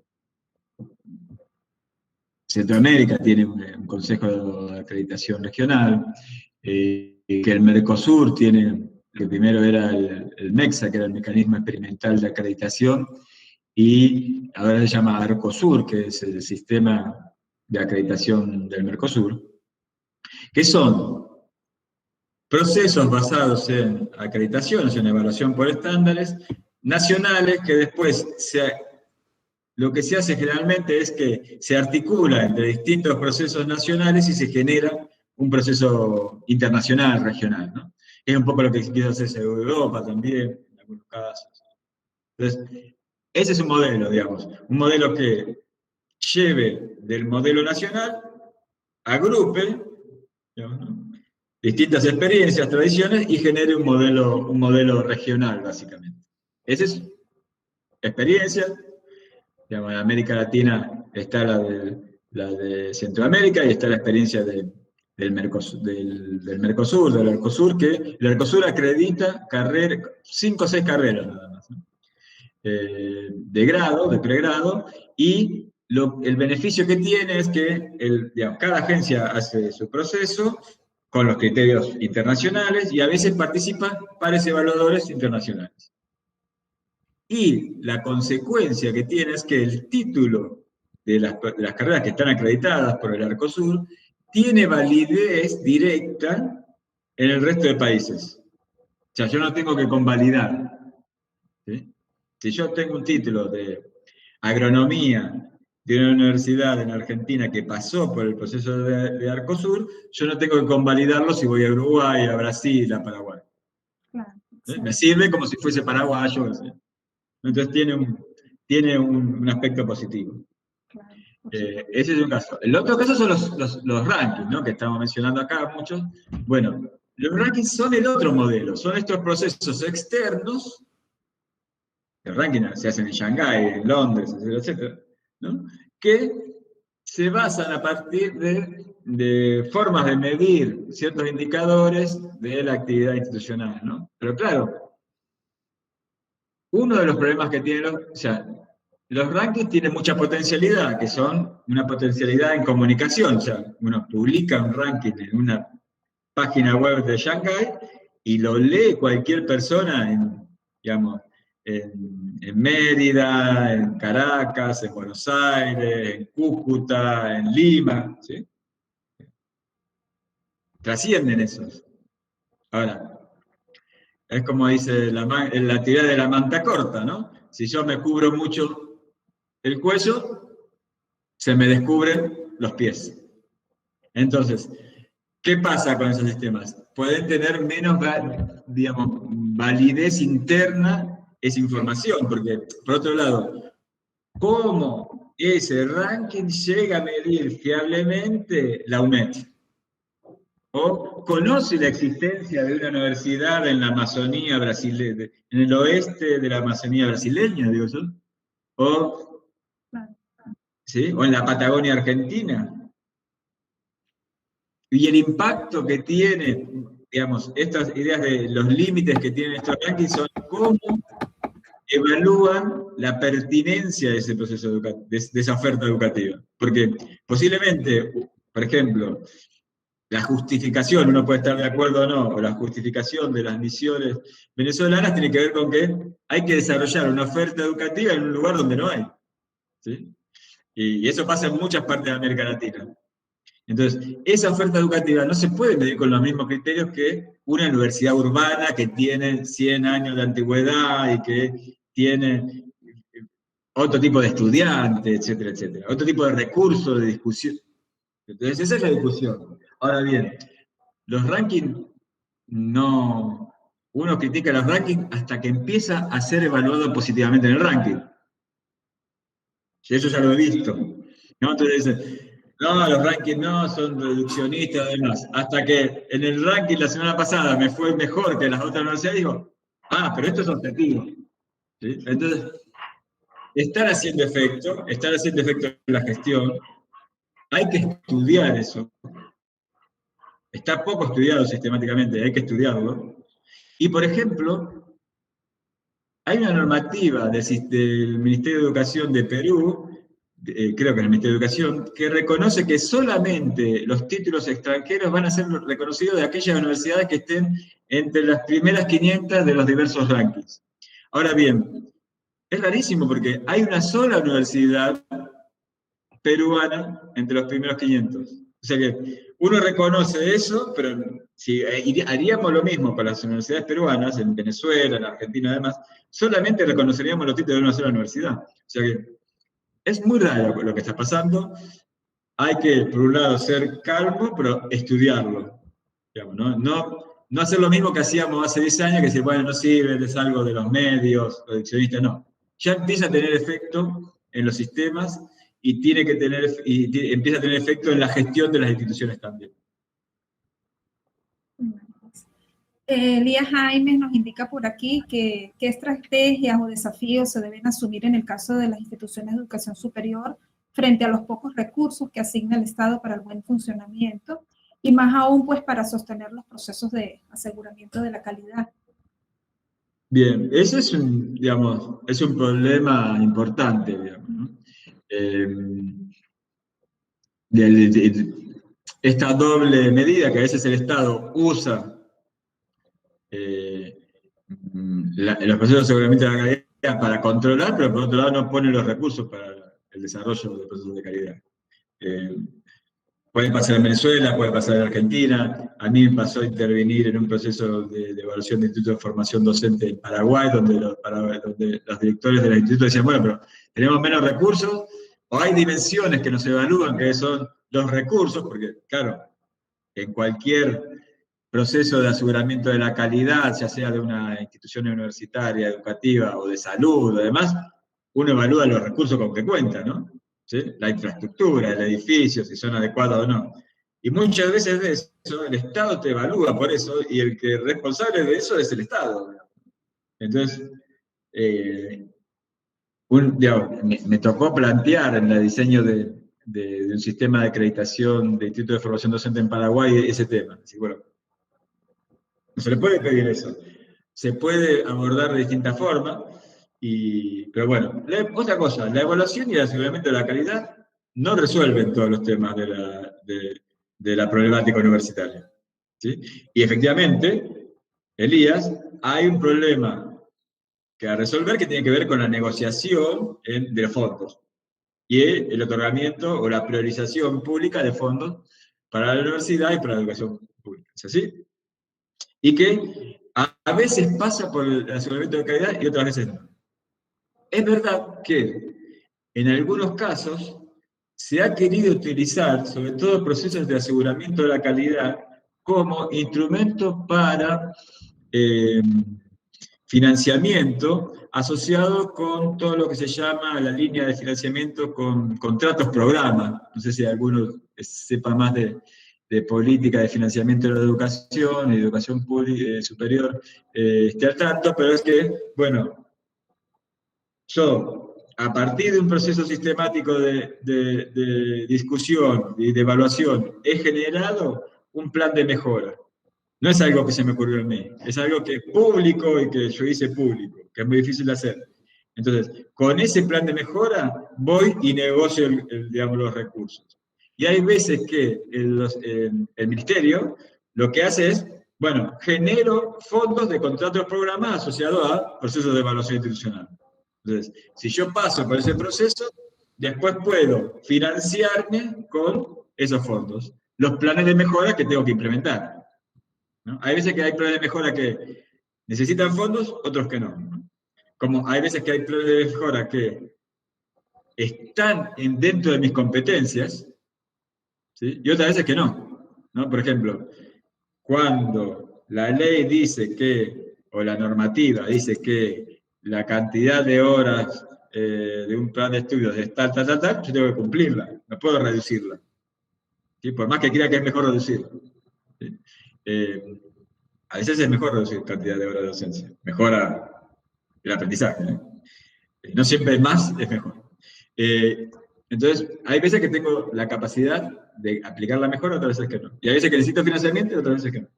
Entonces, a veces estos planes de mejora surgidos de procesos de evaluación, de coevaluación, pueden servir para instrumentos de negociación financiera. Justificados, digamos, ¿no? Pues están justificados en un proceso sistemático de revisión. Sí. César le agradece nuevamente. Pedro también está agradecido por sus respuestas y por su exposición. Excelente exposición, dice Stephanie. Gracias por los contenidos y experiencias compartidas. Luis Hernández nos indica, buenos días, en Venezuela los sistemas de evaluación para los procesos de formación a distancia han tenido una sombra de menor calidad con respecto a los sistemas presenciales tradicionales. ¿Cómo se puede revertir esta visión, doctor? ¿Qué opina? Sí. Yo pienso que es un momento de una oportunidad para eso, porque efectivamente estamos... Lo que muy, muy bien señala Luis Ramón es, había un prejuicio sobre la educación superior a distancia. Todos hemos tenido ese prejuicio sobre que no es lo mismo un título de una institución o de otra, digamos, ¿no? Ahora bien, muchos de esos prejuicios a veces son realidad, otras veces no. Digamos, es más difícil. Yo conozco instituciones públicas y privadas que han invertido mucho, no solamente en el modelo de educación a distancia, sino en vincular investigadores a ese modelo, ¿no? O sea que el modelo en educación superior universitaria no sea solamente de docencia o de dictado de clases, sino que esté asociado a docentes que estén produciendo conocimiento, ¿no? Y eso es importante. Eso cambia el prejuicio. Esas cosas. Por otro lado, también la pandemia nos ha llevado a encontrar las potencialidades de la modalidad de distancia y a ver cómo lo integramos. Yo pienso que es un momento para vincular las dos modalidades, ¿no? O sea, para que salir con la post-pandemia nos encuentre en situaciones combinadas. Yo diría que la realidad ya es combinada. O sea, la realidad ya no es pura presencialidad, pura virtualidad. No es tampoco pura virtualidad porque hemos tenido una necesidad en nuestros momentos de encierro todo el tiempo de encontrar el momento de presencialidad, ¿no? Más allá de que hemos estado con Zoom, con Meet, con campus virtuales y demás. Pero eso da indicación también de que necesitamos la presencialidad. Ahora bien, podemos aprovechar mucho de la virtualidad e integrarlo. Yo pienso que para mí, lo que dice Luis Ramón, que es muy cierto, hay que ir hacia modelos integrales, evaluar esos modelos integralmente, tener una mirada integral de cómo se incorporan los recursos digitales, de cómo se combinan estos recursos digitales con los recursos presenciales, ¿no? Porque si no es que, ¿cómo combino lo digital a lo presencial? Lo presencial siempre es lo bueno, lo digital es lo que me ayuda a otras cosas. No, bueno, no. ¿Cómo desde un diálogo entre ambas modalidades se integra ese distinto tipo de recursos? Y creo que a mediano plazo, no tan a largo plazo, producto, desgraciadamente, de la situación que estamos viviendo, eso se va a acelerar, digamos, ¿no? Y que va a empezarse a gestionar y a evaluar de forma integrada los recursos. Sí. Con respecto a esto, doctor, también yo pienso que tiene que ver mucho con las edades y los niveles educativos, ¿no? No sé qué opina usted. Es diferente de repente con niños a nivel de secundaria o a nivel universitario, o de el hecho de asumir una educación más autónoma, más independiente. Luego, bueno, el modelo de educación a distancia implica mucha autonomía. Sí. Entonces, eso es lo que más hay que tener en cuenta, digamos, ¿no? Sí.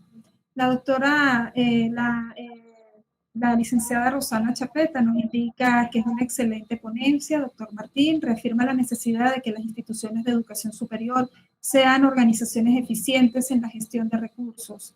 ¿Qué recomendaciones sugieren para que algunas autoridades universitarias entiendan la necesidad de trabajar bajo parámetros de gestión y autofinanciamiento para lograr eficiencia y sostenibilidad? Y esto, bueno, caso Venezuela.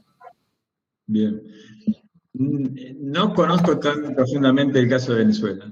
Entiendo que también, digamos, no es el único país que que tiene un problema económico en la región y que el sistema educativo muchas veces es una de las primeras variables de ajuste. En Argentina hemos tenido muchos problemas. Eso genera, los problemas financieros generan a su vez esta falta de ejercicio sistemático de planificación de gestión. Es decir, bueno, ¿cómo me van a pedir a mí que sea efectivo si no me envían el dinero para ser efectivo? Digamos, ¿no? Que por otro lado o algunas instituciones, por otro lado he visto también lo contrario, instituciones de formación docente en Paraguay, donde producto de que el Estado no le daba los recursos necesarios, empezaron a buscar recursos y, digamos, fueron muy proactivos, en lugares que yo pensaba que... Y desarrollando actividad, digamos, capacitación permanente, vínculos con consultoría con los sectores de la comunidad, etcétera, etcétera. Pero claro, ¿no? No es lo ideal, ¿no? Pero si no, el Estado se aprovecha de eso y, bueno, ya que lo van a hacer, ¿para qué les voy a dar? Digamos? Entonces, es algo sensible. Efectivamente, sí, hay una tendencia a incorporar en las instituciones de educación superior universitarias, digamos, estrategias de gestión. ¿Qué pasa? Es que las universidades generalmente fueron instituciones gobernadas por pares. ¿Sí? Entonces, se privilegió siempre el gobierno por pares, con criterio democrático, no los criterios técnicos de gestión. Entonces, hubo una tendencia a que los cargos de gestión estaban ocupados por gente que había sido elegida democráticamente, ¿no? Entre ese grupo de personas que podía elegir para ejercer un tipo de gestión, y no necesariamente el que había hecho una carrera específica en el campo. Entonces hay una tensión, Ángela, conceptual entre legitimidad técnica y legitimidad democrática, política, para el acceso a los cargos de gestión en las universidades. Se entiende que quizá en una universidad privada no exista tanto, ¿no? Porque bueno, el dueño o el consejo directivo decide quién elegir, pero en las públicas sí, ¿no? Y que tiene sus pros y sus contras, digamos, ¿no? Sobre todo para la gestión y cómo son los órganos que toman decisiones también. Porque no es lo mismo si los órganos son colegiados o unipersonales. Entonces, si son unipersonales, el proceso de discusión es distinto y el proceso de toma de decisión también es distinto. Y puede ser más asociado con conocimiento técnico de gestión. En vez, cuando el que toma la decisión es el Consejo Superior, el Consejo Académico, el Consejo Social, ¿se entiende? Muchos de los organismos que gobiernan nuestras instituciones, es más difícil vincularlo con conocimiento, digamos, específico para generar eficiencia. ¿Se entiende? Creo que Rosana, perdón, me mencionaba el tema. Rosana, sí. Ángela indica que cómo ejercer presión para que exista más inversión en las instituciones de educación superior. A ver, vinculado con la calidad, digamos, después es política universitaria, ¿no? Básicamente, tanto a nivel de las instituciones como a nivel nacional, es así. Porque, digamos, el presupuesto se define políticamente, en el buen sentido de la palabra política, digamos, en el sentido democrático de la palabra política. Ese sería. Y vinculado con los procesos de gestión, como decíamos, hay veces que los procesos de evaluación generan cierta información sistemática que permite justificar planes de mejora, desarrollo de infraestructura, mejores necesidades para que se desarrollen mejor los procesos de educación. Si el ministerio se queja porque no aparecemos en los rankings, bueno, es que no tenemos para publicar, no tenemos para viajes al exterior, no tenemos para revistas indexadas, entonces, necesito financiamiento para eso. Eso también puede utilizarse como contrapartida para justificar mejores recursos. Ahora, ¿cómo eso se genera? Tiene que ver con la política universitaria, digamos, en el buen sentido de la política. Sí, en el caso de nosotros, pues también con las políticas de Estado, ¿no? Ya También, claro, de Estado, pública, sí, de definición del presupuesto, digamos, ¿no? Es decir, ¿cuánto porcentaje del presupuesto le dedico a eso? Que es muy difícil también, ¿eh? Por ejemplo, en Argentina, para ciencia y tecnología, hubo un plan del Bicentenario que se hizo. Los planes del Bicentenario, ¿se acuerdan que estaban vinculados con los bicentenarios de las independencias de nuestros países? Que se hizo para empezar a cumplir en el 2010, y era llevar el presupuesto de ciencia y tecnología del 0,6% al 1,2% del PBI. Que no es el porcentaje de los países centrales, pero cerca de Brasil, que es el país de la región que más alto lo tiene. Actualmente es 0,6%. Nunca se pudo pasar del 0,8%, ni en los mejores momentos económicos, incluso aunque estaba el plan del Estado. Ajá. O sea, es difícil, sí. Sí. No, y en el caso pero de nosotros, es muy importante visualizarlo. Aquí el doctor Luis Villanueva, nuestro decano de investigación, indica: estimado doctor Aiello, excelente conferencia, muchas gracias por sus aportes. Estefan, para Vianney, para el doctor, ¿de qué depende el éxito de un buen proceso evaluativo a implementarse en las diferentes entidades?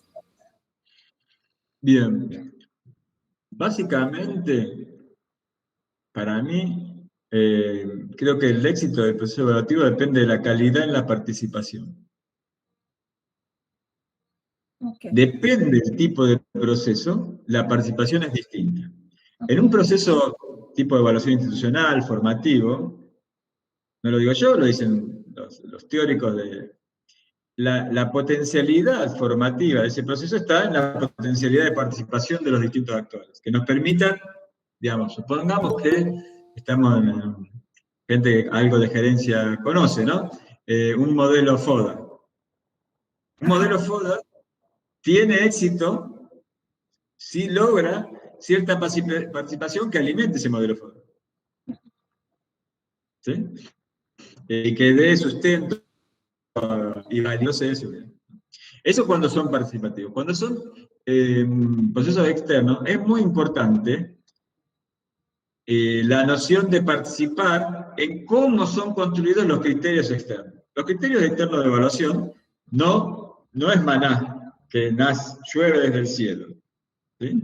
Son hechos por las personas, digamos, en general hechos por académicos, profesionales y demás. Entonces, es muy importante entender que en ese momento que es previo a la evaluación, uno tiene que participar. Y tiene que participar, y aquel que es responsable tiene que hacer participar a los procesos. Cuando a mí me tocó diseñar el sistema de acreditación del Instituto de Formación Docente en Paraguay, hace 3 años, yo organicé, eran 40 institutos de formación docente. Y yo organicé 2 talleres con directivos de esos institutos de formación docente, que participaban en cada taller como 120 personas, o sea que más de uno por instituto, o sea, 3 o 4 por instituto,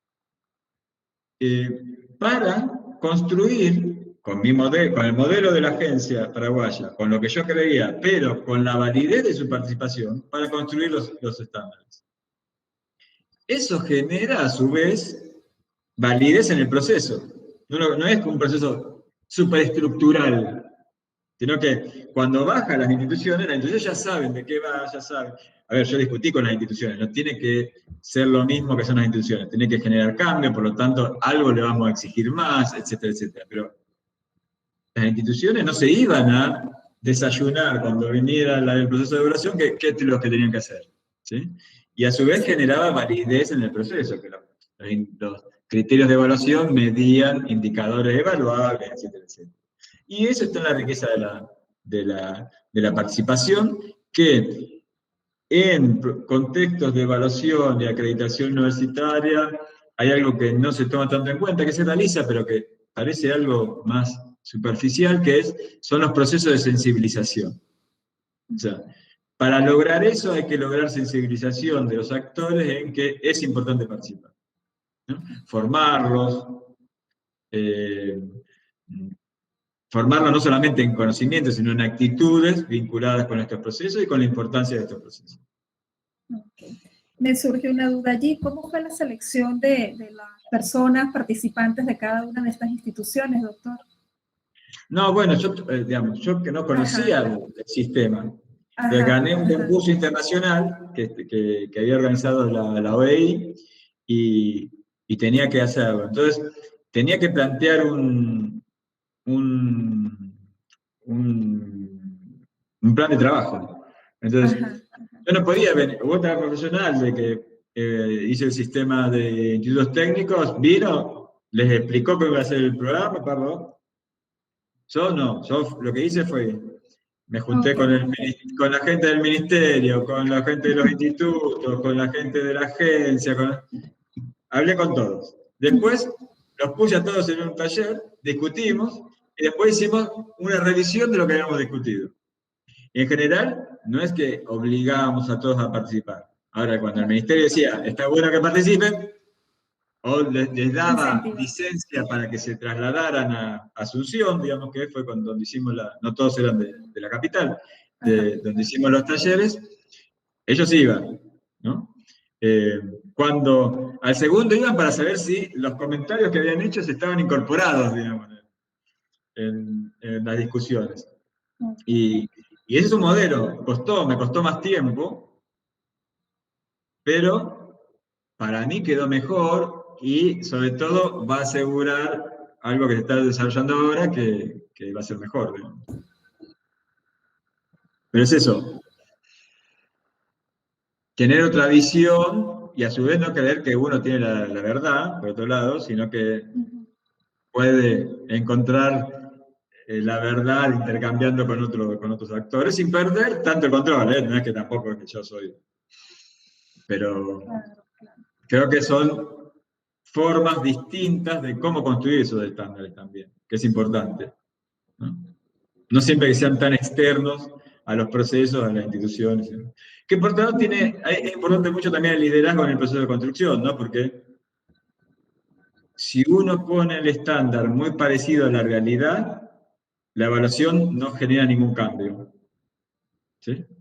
Ahora, si yo el estándar lo pongo tan lejos de la realidad, va a ser algo muy superficial, ¿no? Entonces tengo que encontrar la forma intermedia de ir llevando hacia una mejor institución, un mejor programa y demás a partir de ese criterio. Sí. Si tienen alguna otra intervención, más preguntas. Yo, mientras tanto, le tengo una pregunta, doctor. ¿Qué opina usted? ¿Qué debilidades ha observado en la evaluación de las instituciones de educación superior en América Latina? Bien. Yo creo que algo que que puede... A mí me gusta más, por más que diseñé un sistema de acreditación, a mí me gustan más las evaluaciones formativas, ¿no? Las evaluaciones institucionales. Hice mi tesis sobre eso, pero a pesar de eso, y creo que es un área que también justo con la planificación, el sistema universitario en distintos momentos de Venezuela ha querido desarrollar también. Para mí, uno de los problemas es que los procesos sustantivos sean solamente burocráticos. O sea, es decir, que un proceso de planificación estratégica, un proceso de evaluación institucional con vista a la mejora, tiene que ser sustantivo. Tiene que asegurar participación, tiene que asegurar un tipo de plan de mejora viable y tiene que hacerse un esfuerzo para conectar ese plan de mejora con la planificación y los hechos reales. Esa es una gran debilidad porque no necesariamente en los procesos en América Latina pasa eso y hay una desconexión. Y muchas veces una de las causas que no pasa eso es porque se hace porque toca o porque se quiere demostrar que se va a hacer, pero no con una audiencia interna, sino con la audiencia externa. Es decir, no porque le voy a generar un tipo de información para que los actores internos tomen decisiones, sino porque quiero mostrarle al ministerio que hice o me toca hacer la evaluación institucional. ¿Sí? Como la planificación estratégica, también pasa, me parece. Entonces, ese es una debilidad. La otra debilidad es que en los procesos de acreditación nos enamoremos de los procesos de acreditación, digamos, de los estándares y de los modos que funcionan relativamente bien. ¿Qué quiere decir? Yo establezco un sistema normativo que funciona más o menos bien, no lo cambio más. Y ese es un problema. ¿Por qué?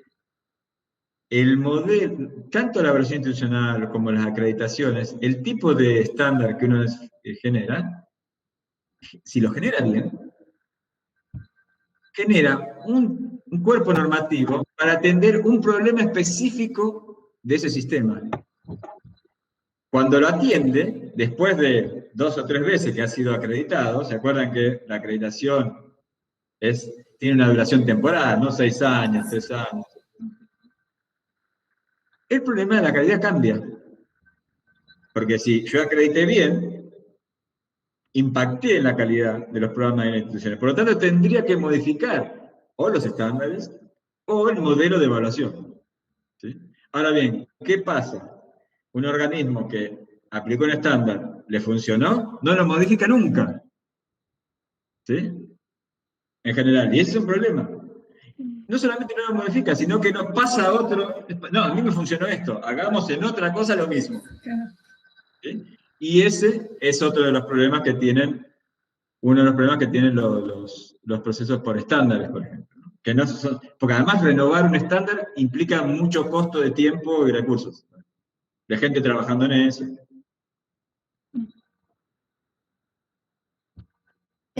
Pablo Urbina nos indica, gracias, doctor. ¿Cuál es el peso en el éxito o no de un proceso de evaluación, gestión de calidad en cualquier organización o institución en que esté directamente involucrada la alta dirección o gerencia? Bien. Por un lado, hay dos componentes sobre eso. Por un lado, tiene que estar involucrado, pero por otro lado, tiene que dar espacio a otros. Porque si no, se genera como superestructural, ¿no? Muchas veces, lo que hacen es que, digamos, el responsable de un proceso de evaluación institucional no es el responsable de la institución. O sea, tiene que ser alguien que, por un lado, tenga capacidad de decisión, pero por otro lado, asegure la participación más abierta de actores. En todas instituciones privadas o públicas sabemos que, digamos, el rector o el equipo representa a alguien y hay alguien que está en oposición, digamos, ¿no? Es normal, está bien que sea eso, incluso. Ahora bien, cuando uno toma esa liderazgo, tiene que encontrar que sea liderazgo, pero a su vez con la capacidad de integrar visiones no oficiales. ¿Sí? Y esa es una tensión, no hay una receta, pero es una tensión importante que uno tiene que ver en esos procesos de evaluación vinculado con la gestión. ¿Sí? Porque obviamente uno tiene que ligar esa discusión más democrática con toma de decisiones más de los que están ejerciendo la dirección de una institución. Gracias, doctor. Para ir cerrando ya con las preguntas, Andrónico Varela nos indica, tradicionalmente se ha enfocado el aseguramiento de la calidad desde un punto de vista de control de cumplimiento de estándares, para dar una garantía de calidad al Estado y a la sociedad. Sin embargo, hay un tercer elemento, que es el mejoramiento continuo, difícil de alcanzar por el cambio cultural que requiere en todos los niveles. cómo promover ese cambio cultural en las instituciones y el Estado para orientarse al mejoramiento continuo de la calidad más que solo hacia el control. Perfecto, Andrónico. Coincido totalmente con lo que decís vos. Bien, hay veces donde el establecimiento de control, producto de esto que había mencionado yo anteriormente, que es la diversidad de instituciones y de programas, producto de cómo se ha diversificado el sistema de educación superior y universitario, es justificado incluso una responsabilidad pública. Quiere decir, si yo voy a poner como Ministerio de Educación o Ministerio de Universidades un sello, un timbre a un título, tengo que asegurarme que si hay una duda sobre la calidad mínima, tengo que asegurar esa calidad mínima, ¿no? Entonces, es justificable ese proceso de acreditación, muchas veces, y debería ser obligatorio. Asegurando calidad mínima, perfecto. Ahora bien, cuando yo eso lo he asegurado, el problema de la calidad cambia. Por lo tanto, la estrategia para asegurar la calidad debería cambiar. Digamos, si yo ya tengo confianza en que las instituciones aseguran calidad mínima, no necesariamente tengo que controlarla, sino que debería promover la búsqueda de la calidad, digamos, ¿no? O sea, la calidad como mejoramiento desde otro punto de vista, con otras estrategias y demás. Y otro sería el rol del sector público, ¿no? Dar confianza para que se revisen sistemáticamente las instituciones y generen planes de mejora para la búsqueda de la calidad. Ese sería, y genera también cambio cultural, porque no solamente hay un primer nivel que es de introducir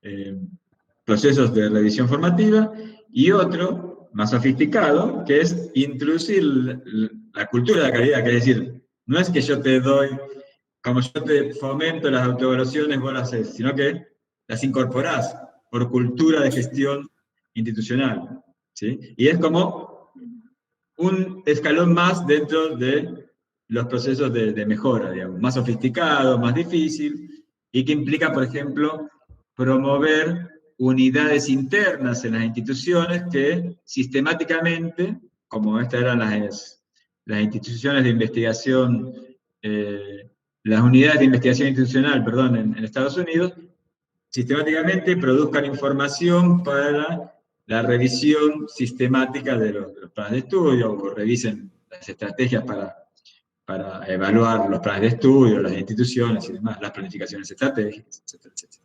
¿Qué es una tendencia? Eso. Excelente. Bueno, muchísimas gracias, doctor. Creo que hemos llegado al final de la conferencia. Estamos muy agradecidos por todo lo que ha compartido con nosotros, por toda su experiencia. También pues agradecemos a la doctora Peñalosa por el contacto, y estamos a la orden por acá desde, bueno, el primer doctorado de nuestra universidad, la Universidad Nacional Experimental del Táchira, denominado Gerencia Evaluativa Tecnológica Empresarial y Educativa. Estamos muy agradecidos, nuevamente se lo indico. Muchas gracias por su participación, doctor. No, muchas gracias a ustedes por la invitación, ha sido un honor. Muchas gracias por las intervenciones, han sido muy pertinentes, me han permitido, como verán, hablar de más cosas, de algo que me interesa y que me he dedicado bastante tiempo en mi vida profesional a eso. Muchas gracias por la invitación. Como han visto, si no se lo pueden pedir a los responsables del programa, estaba en mi correo electrónico, tanto a los doctorandos como a los miembros del programa. Si quieren algún tipo de consulta, interés o demás, me pueden escribir. Dentro de mis capacidades y mi tiempo, trataré de contestarles, porque efectivamente fue un honor. Entiendo que la gente está muy puesta en el tema y que han hecho muchas preguntas muy pertinentes, por lo tanto, hay augurios de una buena productividad de tesis, entiendo, en el programa, ¿no? Eso. Sí. Hace bastante tiempo que me dedico al programa de educación superior, de maestría y doctorado, y me sorprendían positivamente las intervenciones. Muchas gracias, doctor. Gracias a todos los profesionales participantes, a los decanos de posgrado de investigación, al doctor Sergio Arias, coordinador del programa, a los miembros también de la comisión del doctorado y, por supuesto, a todos los estudiantes de esta corte que inicia y que, bueno, augura muy buenos resultados. Muchísimas gracias por la participación de todos y, bueno, damos por culminada la videoconferencia.